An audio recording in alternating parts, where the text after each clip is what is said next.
Hello, my name is Maria Howell, and I am Director of Alumni and Family Engagement and a proud member of the class of 1991. I am thrilled to welcome you all to our virtual book club with Mary Laura Moretz Philpott, author of the national bestseller, I Miss You When I Blink, a collection of essays that has been described as a reassuring pep talk, part memoir, part comforting hug, and the kind of book that shapeshifts into what each reader needs the most, which I think sounds perfect in the world that we're living in right now. Mary Laura's writing explores the power and potential of reinventing our lives through a series of small recalibrations. When I Miss You When I Blink was named one of NPR's best books of 2019, Megan Collins Sullivan wrote, "There aren't many books that have made me tear up both from laughing and crying on the same page." Mary Laura Philpott establishes that there can be many yous, among them the childhood you, the single you, the married you, the parent you, the career you. Through sometimes painful, often funny, and always heartwarming self-reflective stories, she shows readers that one of you doesn't have to give way for another, that your many yous can coexist as what she calls a crowd of selves. Davidson College is proud that one of Mary Laura's own impressive crowd of selves includes Davidson Wildcat class of 1996. We were overwhelmed by the response to this event and so are planning to host a series of Davidson authors, poets, and playwrights. Please stay tuned. I am personally glad that Mary Laura agreed to be first. For those of you who are joining us this evening, Mary Laura and I will first have a conversation. She'll read for us, and then we'll open it up to questions from the audience. So please go ahead and write your questions using the chat feature, and you can begin that now. I will read your questions to Mary Laura a little bit later. Mary Laura, a warm hello. Hello, how are you? Go Wildcats. I've got my banner. This may fall down at some point in our conversation. It's scotch taped to my bookshelf, but there it is. Where are you quarantining, which is my new word right now? I am quarantining as a verb in my home in Nashville with my whole family, which means the two of us who are adults working from home and the two who are teenagers who are doing online school and two who are dogs who bark at inopportune moments and chew computer cords. And so mostly we spend our days tiptoeing around like weirdos, trying not to, show up in the background of each other's Zooms while we're trying to get to the kitchen. That's great. Both of us were English majors at Davidson, and while you may not know this, I certainly remember the feeling of walking into class without having read maybe all of the hundreds of pages of assigned reading. For those people who are listening this evening who haven't yet had the chance to pick up a copy of I Miss You When I Blink, can you share a little bit about the book? I can. And I do know that feeling. I don't think I ever finished Epic of Gilgamesh. So I Miss You When I Blink, which is right there. It just came out in paperback. That's why there's two different versions. It's a memoir written in essays, which means you can pick it up and put it down, or you can read it straight through. And it's about a lot of things, but it's mostly about what happened in my life as a very type A to-do list driven person when I took that check off the list, get the A+ work ethic out into the world and tried to apply it to my life. And then I reached a point in adulthood where I had sort of done all the things on that theoretical list of what I felt a successful adulthood should look like: career, marriage, house, kids, all of it. And I looked around and I thought, wait a minute, I've checked off all the list and I thought I would feel perfectly happy and content, but I actually feel kind of lost and kind of unsettled. So now what do I do? How do I reinvent and recalibrate my life without blowing my whole life up? So it's about a lot of things, but it's certainly about taking stock of your life and deciding what you do and don't want to continue as you move forward. Thanks so much. Some of the essays that you wrote in I Miss You When I Blink have been published in other publications. What made you decide to put all of them together in one memoir-in-essays? There are a few that have been published in other places. There are a few that were published in the New York Times. There was one that was in the Paris Review Daily, and then I've pulled some pieces of things that were in the Washington Post and a couple of other places. But actually, most of this book is new material that hadn't seen the light of day before. And as I was writing these essays, I kept wondering whether they were going to cohere enough that I could actually compile them into a book, or whether it would just feel like a disjointed pile of writing. And I didn't even realize until I was really well into the writing of that stack of essays just how much they were cohering and how much their themes were building on each other, so that, you know, there was a point early on where I thought, I'm just telling separate stories that don't relate. And as I went through, I could see how they were kind of layering to create a larger story as well. So even I was kind of surprised by the larger narrative arc that formed. Well, I think they cohere beautifully together. What do you hope that people who read your book will take away from it? I hope, I hope, I hope they get, especially right now, if they're reading it in this time that we're living through, I hope they get a little relief. I hope they laugh. I hope if they need a good cathartic cry, they get that. Um, Mostly, I hope it makes people feel seen. I did not expect how much I would hear from readers, from people who reach out by letter or by email or on social media to say that having read the book, they now have words for what they were feeling and that they feel inspired to make a change in their lives, whether that's a professional change or a personal change or a move of some kind. So to the extent that this book gives people permission of sorts to start over, I think that's great. It's the book I was looking for years and not finding. So I can't go back in time and give it to myself, but I can put it out there for whoever else might need it. That's great. In your essay, along the lines of what you were just saying about what the world kind of needs now, in your essay, No Safe Space, you write that even when we know how much worse it could be, everyday pains are still pains. One person's more sad doesn't cancel out another person's less sad. Our personal concerns don't go away just because the world is going up in flames on a global scale. That's not how it works. I wanted to start with this quotation, not only because the world is going up in flames on a global scale seems incredibly prescient, but because the feelings that you address are deeply relevant to so many of us today. Even while other people are facing loss of loved ones, loss of jobs, or illness themselves, it still stings to process smaller COVID-19 induced losses like canceling a vacation, a wedding, a graduation, or a prom. What guidance do you have for counseling yourself through this challenging time? Oh gosh, I guess I need guidance. I guess the most important thing I try to remember right now is that emotional states and mental states are not either or, they're and. And certainly when you're dealing with an exceptional situation like we are now, where there are life and death concerns on a global scale, it does put any other problem into perspective. But it's not true that having that perspective and knowing that you're lucky to be alive cancels out all other suffering. It's not like either I'm experiencing grief and mourning, or everything's great and I feel grateful and sunshiny. That's a false dichotomy.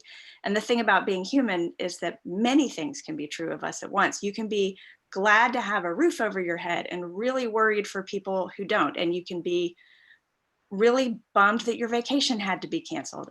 And you can feel very sad for your college kids who are missing school, while at the same time you feel joyful about getting to spend more time with them at home. That's where I am right now, is balancing those two feelings. All these things can be true at once. And that's definitely true for all of us now, but it's also something I wrote about a lot in this book, which was a period in my life where I got to a point where I had to absolve myself of guilt and shame for not feeling only whatever I thought I was supposed to feel, and allowing myself to care about my small personal problems and care about the world's larger problems at the same time. Thank you. That's really vulnerable and wonderful for those of us who need that right now. Many of you who have read I Miss You When I Blink will remember the essay called Sports Radio, in which Mary Laura hilariously laments an endless dinner table conversation about chicken salad that seems to go on forever and ever. It prompts a reflection on the superficiality of so much social interaction, because we can be focused on seeming like we have it all together. Meaningful, vulnerable conversations, like you were just talking about, end up happening on the periphery. Do you think that this time of isolation and uncertainty has forced more candid conversation into the open? Oh yeah. It's for anybody who hasn't read that chapter, it's basically a comedy scene where I go to this dinner party, and it's back when I had 2 tiny little babies. So I was really excited to get out of the house, and I was craving adult conversation, and I couldn't wait to talk about just stuff that really matters because I hate small talk. And I got to this dinner, and for 25 straight minutes, all the ladies talked about was chicken salad, like down to the minutia of, do you boil the chicken first or do you bake the chicken first? And I just sat there in my seat, quietly melting down on the inside and going insane. But Mario, you're so right about conversation being different now. I think because it takes a lot more effort to interact with anybody these days, we're not standing around at cocktail parties. We're not running into each other out and about. We have to reach out and call or set up a FaceTime, set up a Zoom. All our interactions now are very intentional. And I do think that's been changing the tenor of conversations a little bit. One of the things I write about in I Miss You When I Blank is how it's just as important to choose what you will have in your life as what you won't have in your life. And I found it really difficult, but then really freeing to extricate myself from a lot of the activities that I had thought for a long time were required, or at least expected of me, like the stuff that everyone else was doing at various phases of life. And once I managed to quit some of those things and reclaim that time in my life for what really mattered to me, I felt such relief. And obviously nobody wants the scenario we're in now. This is a terrible circumstance in which to be learning life lessons, but so much has been stripped out of our lives right now. A lot of us are no longer going to our offices. There are events that we've planned that aren't happening anymore. Things we've planned and hoped for aren't coming to pass. We've sort of been jolted into this more stripped down, pared down existence, which means we kind of have an opportunity while we wait for normal life to resume, or whatever normal life is going to look like, to decide what we want our own personal new normal to be. And even just in talking with my friends, I feel like the conversation we keep having, and it's such a good, deep, meaty conversation, is, okay, you know what? I'm kind of glad to be done with this or that, or whatever's been kind of taken away. And I'm enjoying this quiet time with just my family or with just myself. And I'm rethinking what I want my life to look like when we get to surface again. So in a way, the world has kind of given us an opportunity for reinvention if we choose to take it. That makes a lot of sense.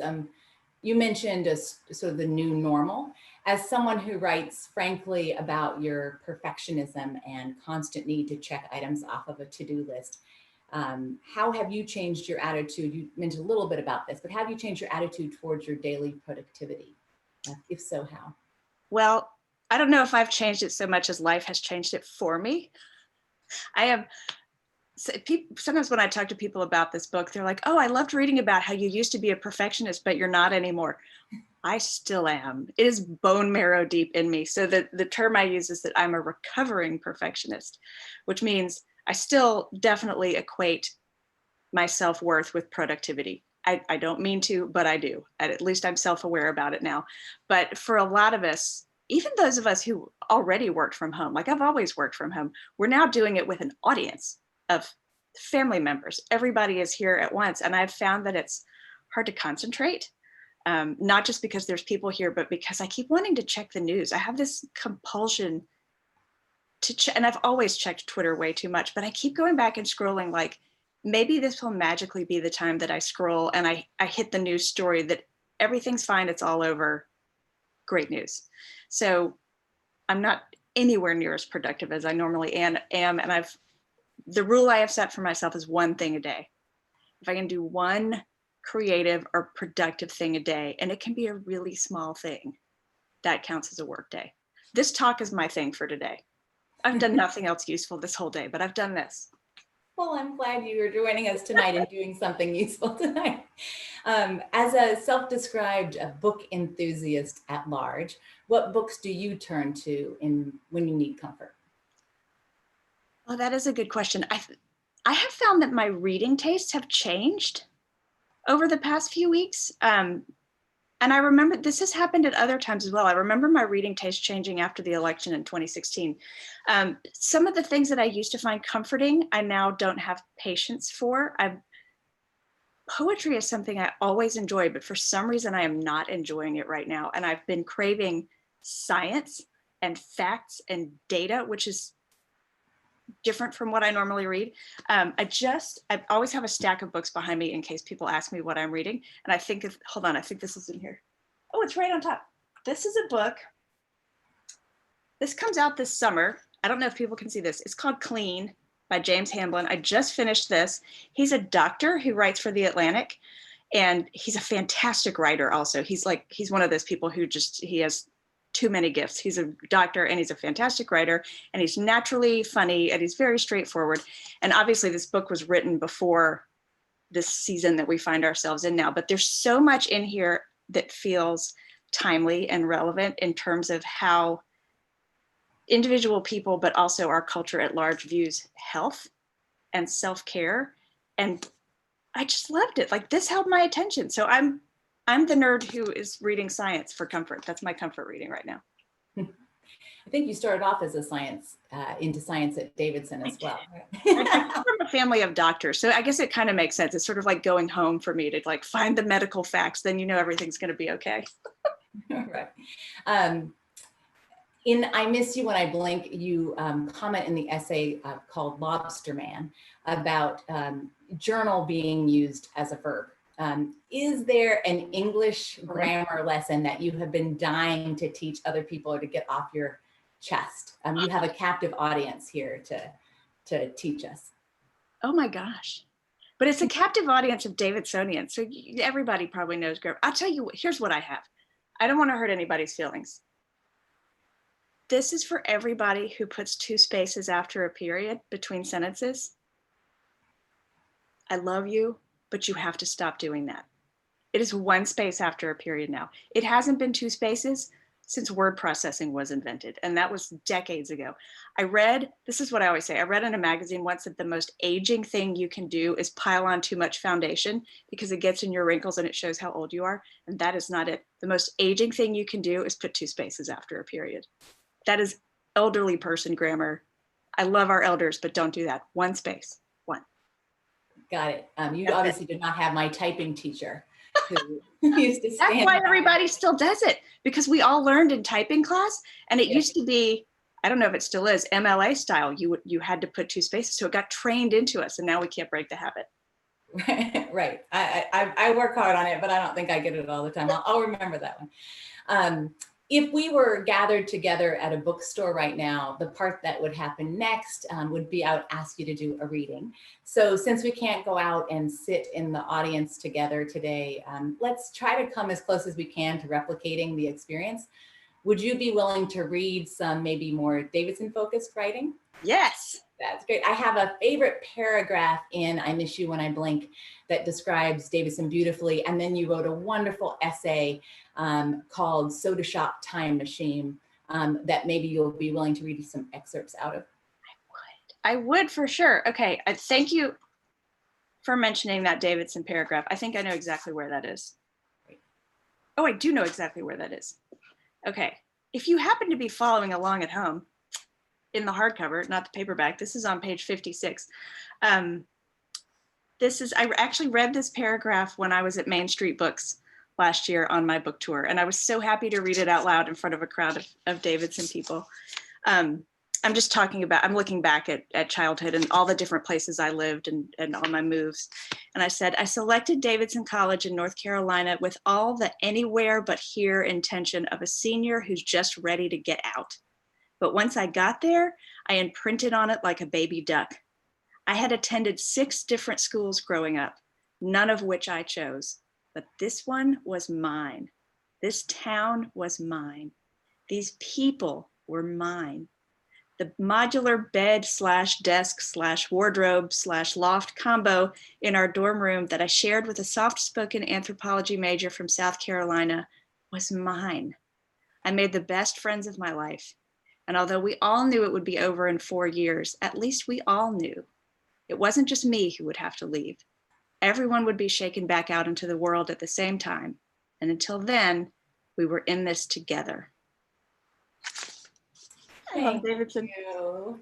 That's okay. So, I wish I had written that one. It's the way I feel about it.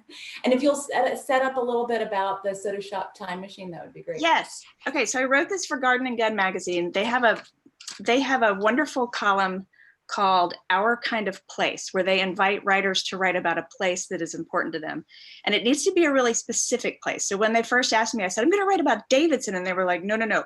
It has to be like a tiny little place. And I said, okay, I'm going to write about the soda shop on Main Street. And the article is called Soda Shop Time Machine, which was a joke to myself. I was doing a little pun on Hot Tub Time Machine, which is a terrible movie. I made myself laugh. No one else, I don't think anybody else got it. But it's a long article. I'm not going to read the whole thing. And I'm not going to read, there's a whole part about the history of the soda shop and when it opened. And I start off kind of explaining why it's on my mind. And the reason it was on my mind is I visited it recently with my 16-year-old son. And we were visiting partly to pay homage to our roots, because the soda shop is where my mother and father met on a blind date. So I would not exist without the soda shop, and neither would he. But we were also there because we were looking at colleges. We were college touring. So I had sort of, bribed him with chicken fingers to do this college tour. So I give a little history of the place, and I think I'm going to pick up about halfway through. One might describe the soda shop as timeless, but to me it is timeful. I stop in whenever I return to town for a reunion, and I come back for all the reunions, no matter how far away I may live. I always call my dad, who asks whether I'll get his favorite, an orangeade and egg salad sandwich. I always order the fries. Perfectly soft, crisp, and addictive. The fries are round, like little frisbees you might have the urge to throw if you didn't feel a stronger desire to stuff them in your face. I'm no doctor, but if you needed to cure a hangover fast, I'd prescribe a basket of circle fries. Now, pretend you have a time machine and dial us back to that recent sunny day. As my son and I walk around campus, I summon all my restraint not to exclaim, "This tree wasn't here before," and "That's the sidewalk where your dad spilled a beer in my shoes." A couple of old classmates also touring with their teenagers stopped us to chat. They can't resist telling my son how much he resembles his dad. "Look at you, it's like I just stepped back in time." While he's in an information session, I sit in the shade of a century-old live oak on the college lawn facing Main Street. I entertain more time travel thoughts. What if I could hop back to 1967 and show snapshots of the future to the guy and his girlfriend-to-be on their date at the soda shop? What if I could tell them, "You will have a daughter, and she will eat here as a student too. And so will the boy she'll eventually marry. And later, your grandson will come on a college tour and sit right here." I wonder if there are future versions of myself trying to tell me something right now. I listen, but I can't hear anything. We have lunch at one of two metal tables out front, ideal for people watching and patting passing dogs. I order a basket of chicken fingers, breaded, fried, and as deliciously ungourmet as poultry gets. As I do after every college tour, I ask for a debriefing. So, pros, cons? He chooses his words carefully. "Mom, you know how you say I'm supposed to examine how I feel when I'm on a tour? I know you love it here, but I don't feel it. I don't think I'm going to apply." I drag a circular fry across the wax paper in my basket, driving a road through a puddle of ketchup. Before this moment, if you had asked me whether my firstborn would attend my alma mater, I'd have laughed. Of course, I would never assume he would follow in his family's footsteps. He'll go where he wants.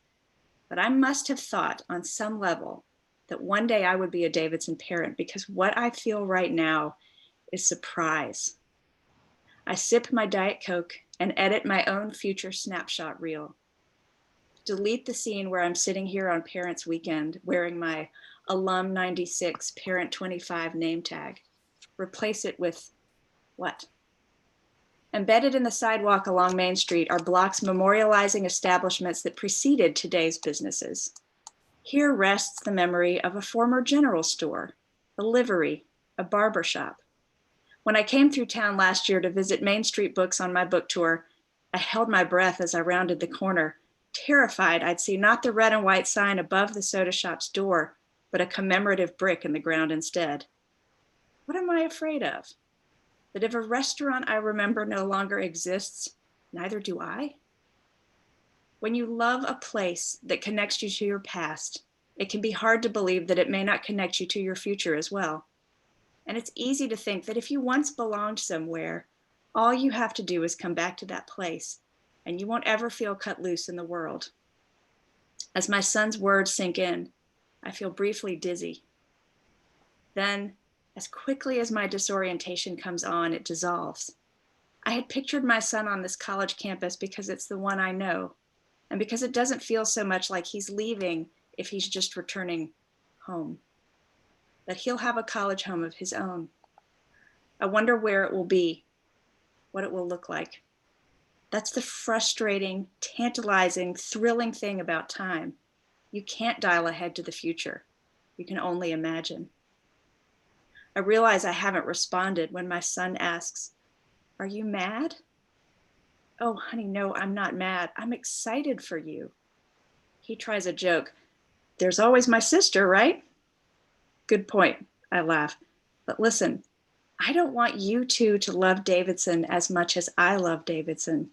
I want each of you to find a place you love as much as I love Davidson." "I know, Mom. I'm glad we came." Somewhere there's a place my son will visit in a few decades with his own teenager. And he will say, "I ate these bagels every day before class," or "This is the taco stand where I met my best friend." It won't be the soda shop, and that's okay. I can still come back as often as I want for other reasons, like the fries. That's so beautiful. I love that. And I don't know if everyone knew tonight they were going to get great parenting advice.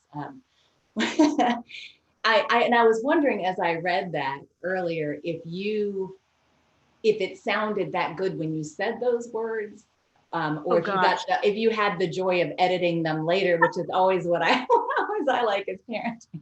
I actually had been practicing in my head not what I would say if he didn't like it, but I didn't want to put too much pressure on. So I was going into it thinking, I'm not going to act like I care whether he likes it. It's cool. And so I had that line about, I don't care if you love Davidson. I just want you to find somewhere you like I love Davidson. So I had that one ready. The rest of the conversation was probably a big stumble, but I did have that line ready. That was fun to read out loud. I've never read that. I've never done that one live before, but I'm glad you asked for it because it's nice to read for a Davidson crowd. Well, I'm glad. And I also think you have a sympathetic audience who has probably memories of their own from the soda shop. And for those of you some people called it the M&M soda shop. The M&M, that's what my dad called it. Some people know it as the M&M. It's on Main Street in Davidson. I had a question for you, but actually there's a really interesting question that came in from our audience. So I'm going to start going to some of those questions. And the person wrote, "Your article about how Davidson felt like home after a peripatetic childhood resonated very personally with me. How do your Davidson relationships help shape your work and writing?" Oh, that's such a good question. So many of my relationships are Davidson relationships. I mean, my husband is a Davidson guy. My dad went to Davidson. My mom went to Queens. She would have gone to Davidson if she could, but they didn't let women go there back then. My brother went to Davidson. Half of my best friends in the world, my maid of honor at my wedding. My Davidson relationships influence my life and my writing in every possible way because they're all my most important relationships. So anything I do or anybody I am at this point in my life is absolutely steeped in Davidson.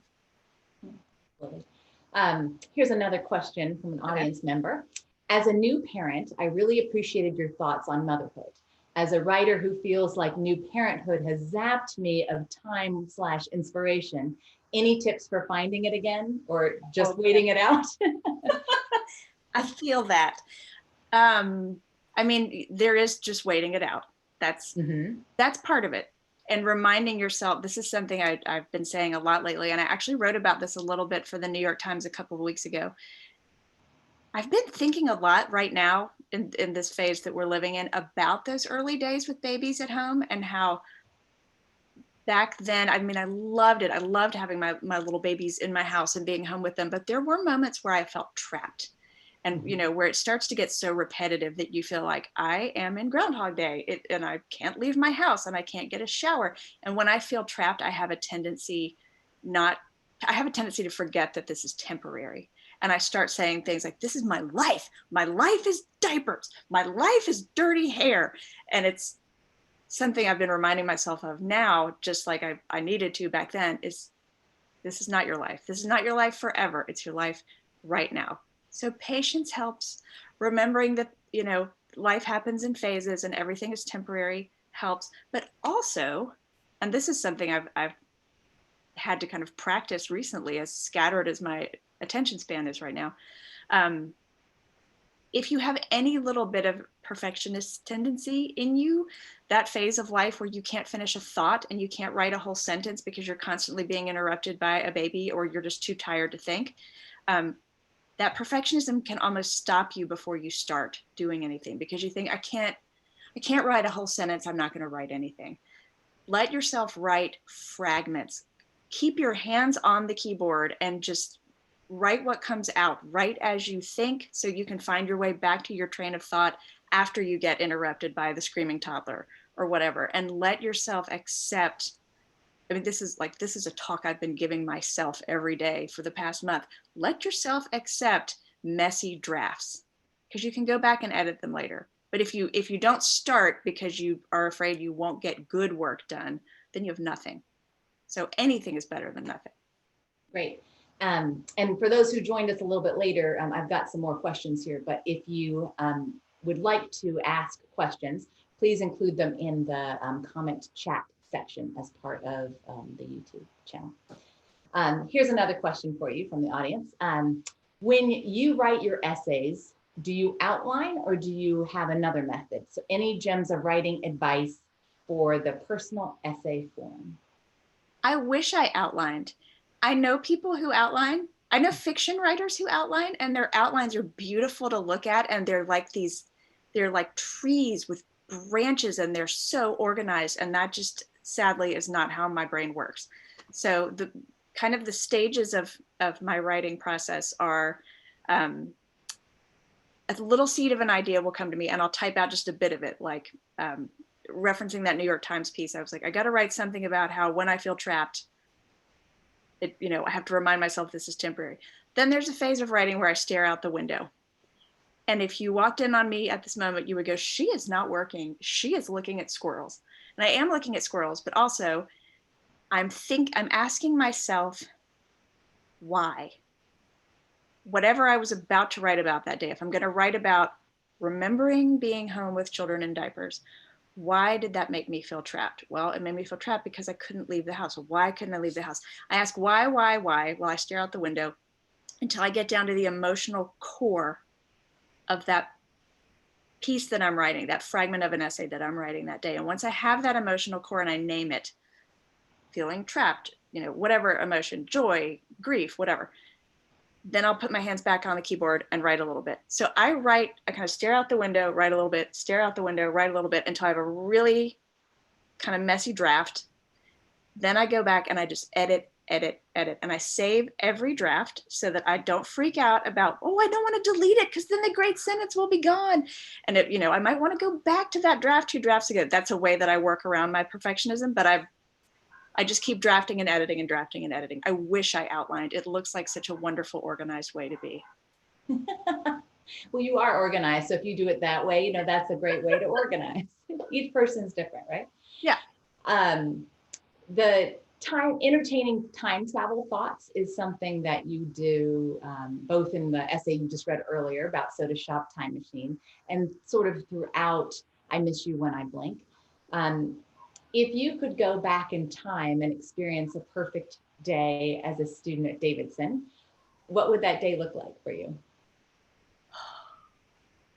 I am obsessed with time machines. I'm obsessed with time machines because I hate how linear, life is so linear and you get each phase and then it's over. And I wish you could just bounce around and have a little of everything all the time. If I could go back and have a Davidson day, I think I would want a Friday. And I would want to be able to go to a couple of my favorite classes, which would be English classes. And then I don't know if they still do this, but we used to have this tradition called Friday Afternoon Club, which is down on Patterson Court. Do they still do that? They don't still do that, Do but you remember that? I do remember it. And at reunions, we have had Friday afternoon clubs before. Actually, we're considering doing a virtual one for reunion this year. So fun. And it was like you would go down to Patterson Court and it moved around. So like one Saturday it would be at one house and another Saturday it would be at another Friday it would be at a different house. And there was no point to it other than you just sat on the back porch and somebody played music and maybe you had a beer and you just, your job, the purpose of the afternoon was to do nothing. It was this sanctioned rest time to just be with your friends. And I loved it. So I think I would go back to a Friday. All right. And that music, and it'd have to be a perfect day too, right? Oh yeah. Totally. Reading your essay, good job. I laughed out loud when you drew the parallel between a Roomba, which for those who don't know is a robotic vacuum that bounces off of walls. You drew the parallel between that and yourself in your 20s. You wrote, it zigged and zagged across the rug, bouncing off obstacles, eager and blind, purposeful and aimless at the same time. Your experience graduating from Davidson and searching for not only a paycheck, but some sense of professional direction and fulfillment is one that many liberal arts graduates probably share. What advice would you give to English majors or other Davidson graduates today? I think the best advice I could give is use the Career Center. I did not step foot in the Career Center until the second semester of my senior year, when I had applied to law school. I thought I was going to go to law school. And then at the last minute, I was like, wait, I don't want to be a lawyer. Like I wanted to feel good, like I got into something, but I didn't actually want to go do it. So I went down to the Career Center and truly just like looked at the list of companies that were coming to interview. And there was one left. And I was like, I'll do that one. That is how I ended up working at Accenture, which is my first job out of college. So my advice would be go to whatever year you are right now, go to the Career Center right now. Start the minute you get to school. Also, ask everyone you meet, every adult you meet, ask them what they do, where they work, how they got into that thing. I did not know. You know, we talked before about how my whole family are doctors. That's the path that I knew. I knew what that professional path looked like. I didn't know what anything else looked like. I used to sit and read the back of the Cheerios box at the breakfast table and edit it in my head. Like that, you know, this should make it sound like this. But it never occurred to me that it was a job you could get paid for to write the copy on cereal boxes. I could have been a cereal box writer. I had no idea what was out there. So I think my best advice is just talk to people and find out what's there, because every company, every organization, every mission needs liberal arts majors. They need people who ask smart questions and pay attention to details and make connections to things. We just need to know what the jobs are. So inform yourself better than I did would be my advice.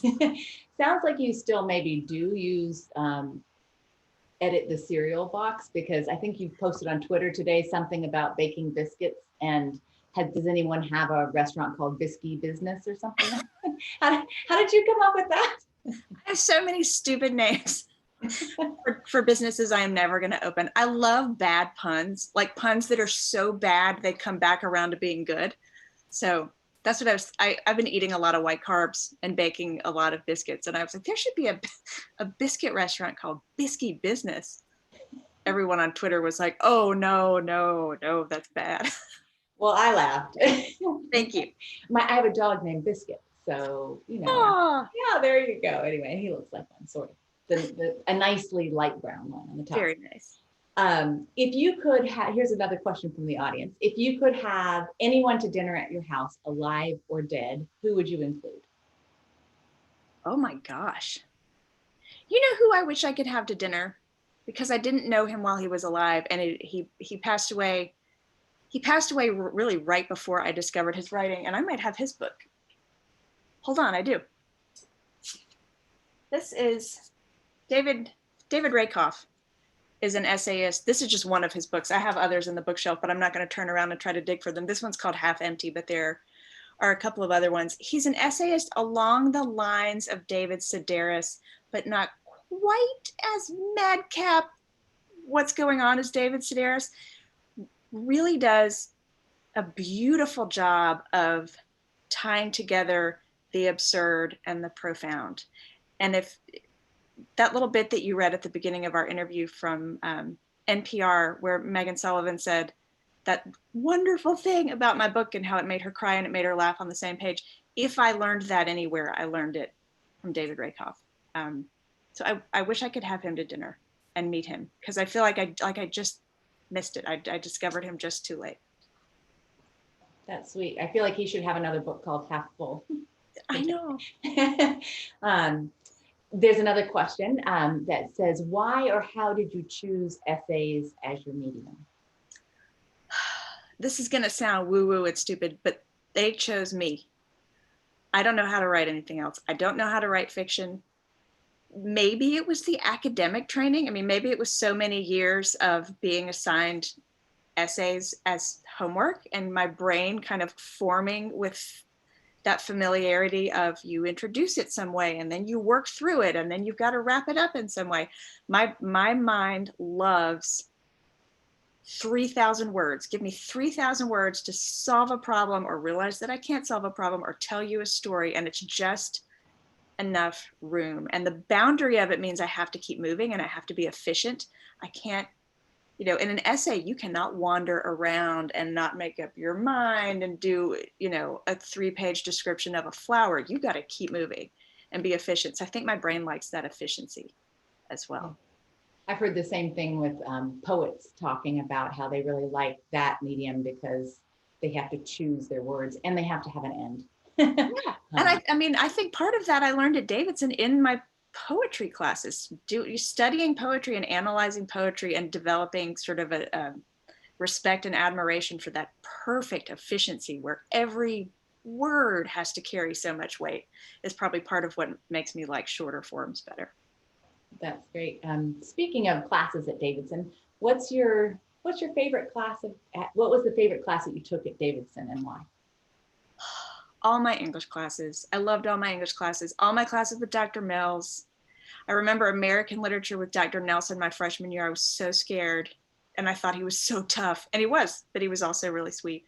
I loved all my English classes. I do wish, one thing I wish I had done was take more classes in other disciplines that were kind of out there and take advantage of the pass-fail option and just branch out a little bit. I was then, and I still am, but I especially then was so concerned with doing well and getting A's. And I think I was afraid sometimes to take classes where I might not do well, even if I was curious about that subject matter. And I wish I could go back and kind of shake my 19-year-old self and go, it doesn't matter. Take that biology class, get a D in it, but take that biology class that you're curious about. We have another audience question. Now that you have brought these reflections to paper in a memoir, are you finding that you are seeing life differently as a result? That is a great question. I love the Davidson questions. They're so good. I don't know that I would say I see life differently because all this stuff is in a book, but to a certain degree I do, in that when I write an essay or when I write through something, I am generally writing my way toward understanding it. So one of the reasons all the essays in this book hover around similar themes is that clearly I had some things to work out. I had some questions I wanted to answer and some problems that I was grappling with that I had lived through in life, but in writing about them, I could see threads connecting them. And I could go, oh, that thing I did when I was 20 is a lot like that thing I did when I was 40, but here's how it was different. So yes, I look at life differently once I've written through something, because I understand myself better and I understand what happened better, but not necessarily because it's in a book. That's wonderful. There's another question from an audience. Don't know much about your personal professional path beyond Davidson. Can you elaborate? And what were the most important choices you made post-grad? Any advice for potential second career writers like me? Oh, second career. I love people who go on a different career. I'm always curious about how people make a jump from one thing to the next. I don't know where I dropped my book. There's a chap, whoever that is, if you end up reading this book, there is an essay in it called Good Job.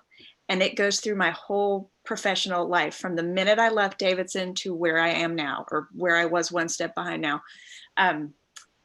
As I mentioned earlier, I went to work for Accenture Consulting out of Davidson because it was there and they would give me a job. I met lovely people and it is a wonderful company. It was a terrible, terrible fit for me, but it is a wonderful company. I went from there, probably the biggest jump in my career was going from working for Accenture to working in marketing for a hospital and becoming a copywriter. I found that job while eating lunch at my desk at Accenture and scrolling through online job postings. And I saw this job that said marketing copywriter. And I was like, there's such a thing as a copywriter? And it was a copywriter at a hospital, which meant they needed people who were familiar with medical terminology, which I was, because that's what I grew up with. So I took a big pay cut to do that, but I went and worked for the hospital. That's where I learned about production schedules. And it was the first time I worked with a professional, you know, an editor who was my boss, who would go, no, do that again. She was really mean, but she was good. So I worked there. Then I worked for the American Cancer Society, which at the time I lived in Atlanta, and that's where their headquarters are. And that was a wonderful organization and a wonderful job. And I was sort of, I don't remember what my job title was. I think I was like corporate communications editorial director or something. Loved that job. The only reason I quit it is because I had a baby and I really wanted to stay home with him for a little while. And while I was home with him, I started freelance writing for the American Cancer Society, but also for other people. And that kept my writing muscles nimble, just writing stuff for hire, like brochures about suitcases. It was not sexy, but it made me some money. And one of the habits that I started when I was in that phase of my career is if I had to write something really boring for work, like if I had to write a technical website, I would sit down first and I would just type out something silly, like crazy blog post type things, just to kind of get my voice out and out of the way so that I could then adopt the voice of my client. And I found I was loving writing the stuff in my voice. And that's really when I started writing essays, was because I needed to get my own voice out of the way so I could put on somebody else's voice. And then from there, well, you can read all about it in the book, but I ended up coming to Nashville and I met the people at the bookstore and I had a job working in a bookstore, kept writing essays. Now they're a book. That's an extremely abbreviated version of that path, but I'm excited for whoever that is who's doing a second career. Keep writing every day. And if you can get a part-time gig as a corporate communications person, so many companies need people who can write, like just who know basic grammar and can communicate. And that is a great way to just keep your writing muscles active every day while also getting a paycheck. Another audience question here. Davidson creates lifelong connections. What is your opinion about how Davidson does that? How it creates lifelong connections. People why do you think it does? People ask me this all the time. People I meet who did not go to Davidson and they hear me talk about it, or they see me run into somebody in public and we're like, go Wildcats. And people go, what is it? I mean, my friends, my non-Davidson friends call it the Davidson Mafia. They're like, what is with this Davidson Mafia? Do they, you know, give you a shot of something when you get there and then it's in your blood for the rest of your life? And I've thought about this so many times. I don't know what it is and why those connections are lifelong, but it is real. When we first moved to Nashville, when my kids were a little bit smaller, we went hiking. We live in a really wooded, beautiful part of Tennessee. And we went hiking on this long nature trail and nobody else was out. It was just our little family and animals and trees. And we came around this corner, like by a lake, and there was one other hiker, and the one other hiker came along. And just as he sort of came over the hill and we could see him, we saw he had a Davidson shirt on. And my daughter, who was little at the time, looks up at this. Nobody says anything except she looks up at the guy and she goes, go Wildcats. And he goes, go Wildcats. And we just kept walking. I don't know why that is, but it's wonderful and I love it. That's great.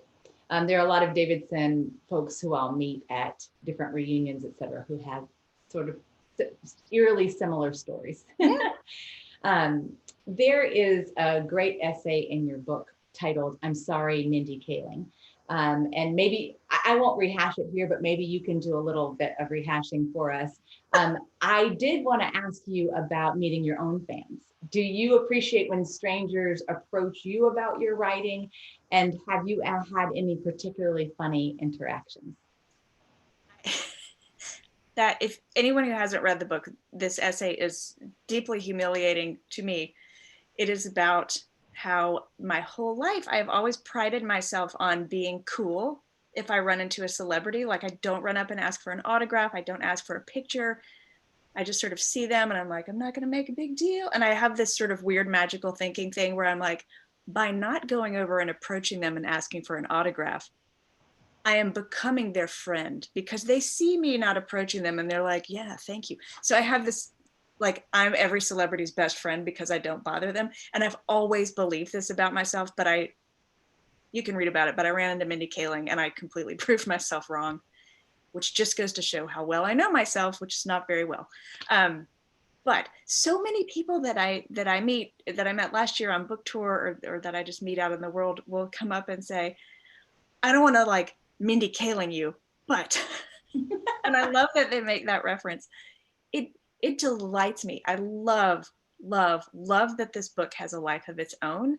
I love that it has made friends with people and it's become significant to people in ways that have nothing to do with me. It's almost like watching your kid grow up and your kid goes and makes friends and you're like, look at him having his own life. I feel like the book has its own life, but probably the funniest things are the things that I get asked to write in people's books. I go over and sign books at Parnassus Books, which is the bookstore closest to my house. So that's, if people want autographed or personalized books, that's where they order them. So I'll go in and read through all the slips that say, please write this in this person's book, write this in this person's book. Some of the things people want me to write, they want me to write as me. Like somebody will put on the thing, please write in this book, Dear Susie, you are the worst sister ever, but I love you anyway. And I'm like, I'm not going to write that. She's not my sister. So I'll write, Dear Susie, your sister thinks you're terrible, but she loves you. Oh, that's great. I remember laughing out loud in that essay, partly because I think you at one point describe it as you said her name 2 times in the same sentence. Yeah, I greeted her by going, hey, Mindy Kaling, you're Mindy Kaling. That's useful to have that so that you can be more gracious maybe when you meet other people and they do the same thing to you. Another audience question, what's next for you? Do you plan to write another book? I am under contract to write another book and I have a deadline. So when I say it is hard to concentrate right now, that's bad because I need to be concentrating. If my editor is watching this, I just want to say, Trish, I'm working on the book. It's going to be great. I am working on another essay collection and it's underway. It's in progress. Hopefully it will come out in 2022. And that's about all I can tell you about that. Great. And one other person asks, will you give me your autograph if I run into you? Yes. I will sign your arm, whatever.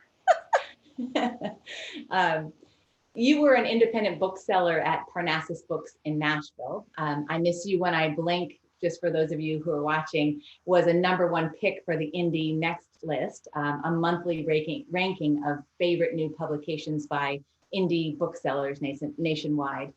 You clearly have deep ties and affection for independent bookstores, and this is a challenging time for small businesses.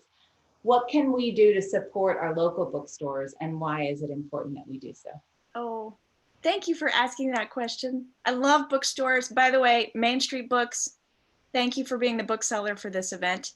Anybody who's watching right now, if you have not read this book yet, it is now out in this lovely paperback format, and Main Street Books would love to sell it to you. And somewhere in here, there's a link where you can click to buy it from them and they'll send it to you. Indie bookstores, even in the best economy and the best of times, have razor thin profit margins. So for them to stay alive, that's where we need to be getting our books. If you want to live in a town that has an indie bookstore, you got to buy your books from the indie bookstore.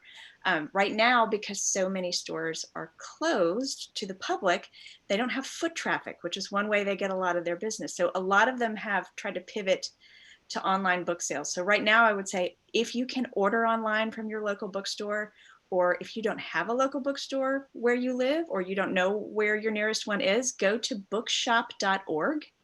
They will show you where your nearest bookshop is, and you can just order directly from them, and they'll fulfill that order from an indie bookstore and send it straight to your house.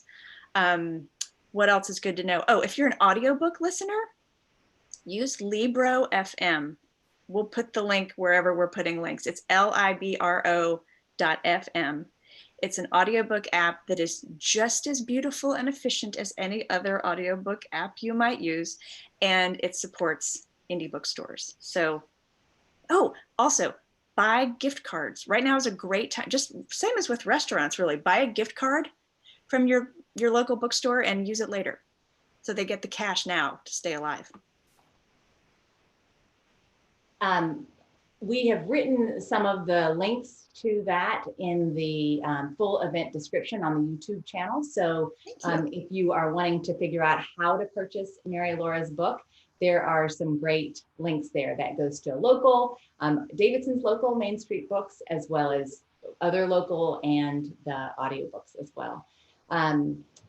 Mary Laura, we're running close to our time here. Thank you so much for being first in what we hope is a series. You've made this so incredibly easy. And for those of you who are watching, we've recorded this in case you would like to share this with others and encourage them to hear more from Mary Laura. A couple more things. The next issue of the Davidson Journal tells the stories of the storytellers among us. It features both Mary Laura Philpott and Ada Walker Fitzgerald, who's Davidson class of 2001 and is the proprietor of Main Street Books. So look for your Davidson Journal. That should be coming to your mailboxes in June. And just one last thing is that I've been thinking so much about our broader Davidson family during this time, and I'm sending all of you wishes for health and safety. Please remember to stay home and join us online for events such as these. Visit davidson.edu/alumni for more ways to stay connected. Mary Laura, thank you so much for your time this evening. It was such a pleasure to talk with you today. Thank you. You made this so much fun. Thank you for having me. I'm so excited that you're doing it as a series. I can't wait to see what's next. Yay. Thank you so much, everybody. Have a good night.